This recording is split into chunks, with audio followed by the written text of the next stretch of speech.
పాకిస్తాన్ ఇంతకు మించి దిగజారదు అని అనుకున్న ప్రతిసారి ఆ పాకి దేశం మనల్ని తప్పు అని ప్రూవ్ చేస్తూ రోజు రోజుకి ఇంకా ఇంకా దిగజారుతూనే పోతుంది. అదరగొట్టే కారం రంగు రుచి ఆచి కారం పొడి. ఘోర ప్రమాదం జరిగి ప్రాణాలు పోయిన సంఘటనపై కూడా ట్రోల్స్ చేస్తూ పైశాచికానందం పొందుతున్నారు పాకిస్తానీలు. దుబాయ్ వేదికగా జరుగుతున్న ఎయిర్ షోలో కొద్దిసేపటి క్రితం భారత్కు చెందిన తేజస్ యుద్ధ విమానం ఆకాశంలో విన్యాసాలు చేస్తూ సడన్గా నేలకూలి ఘోర ప్రమాదం జరిగిన విషయం తెలిసిందే.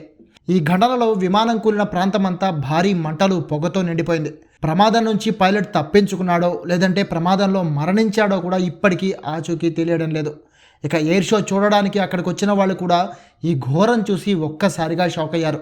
అయితే ఇంత ప్రమాదం జరిగి మొత్తం భారతదేశం షాక్లో ఉంటే పాకిస్తానీలు మాత్రం వాళ్ళ దిగజారుడుతనాన్ని ఇంకోసారి ప్రూవ్ చేసుకుంటూ భారత్కు వ్యతిరేకంగా మన ఎయిర్ ఫోర్స్ని ట్రోల్ చేస్తూ సోషల్ మీడియాలో పోస్టులు పెడుతున్నారు. అసలు భారత యుద్ధ విమానాలకి ఎగరడం వచ్చా? మొన్న 7 రఫేల్స్ని మేము కూల్చేశాం, ఇప్పుడు ఇంకో తేజస్ కూలిపోయింది. అసలు ఇండియన్ ఎయిర్ ఫోర్స్ దుకాణం బంద్ చేసుకుంటే బెటర్ అని ఓ పాకిస్తానీ యూజర్ కామెంట్ చేస్తే, దుబాయ్ ఎయిర్ షోలో తేజస్ యుద్ధ విమానం కూలిపోయింది, నాకు నవ్వాగడం లేదు, ఈ జోకర్లు పాకిస్తాన్తో యుద్ధం చేస్తారట అని ఇంకో యూజర్ ట్రోల్ చేశాడు.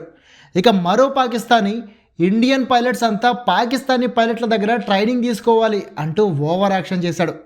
ఇదిలా ఉంటే 2 రోజుల క్రితం కూడా ఇండియన్ తేజస్ యుద్ధ విమానం నుంచి ఆయిల్ లీక్ అవుతుందంటూ పాక్ సోషల్ మీడియాలో విపరీతంగా ప్రచారం చేసింది.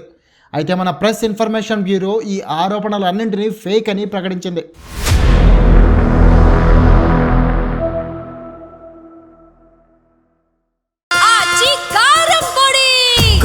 అదరగొట్టే కారం రంగు రుచి ఆచి కారం పొడి.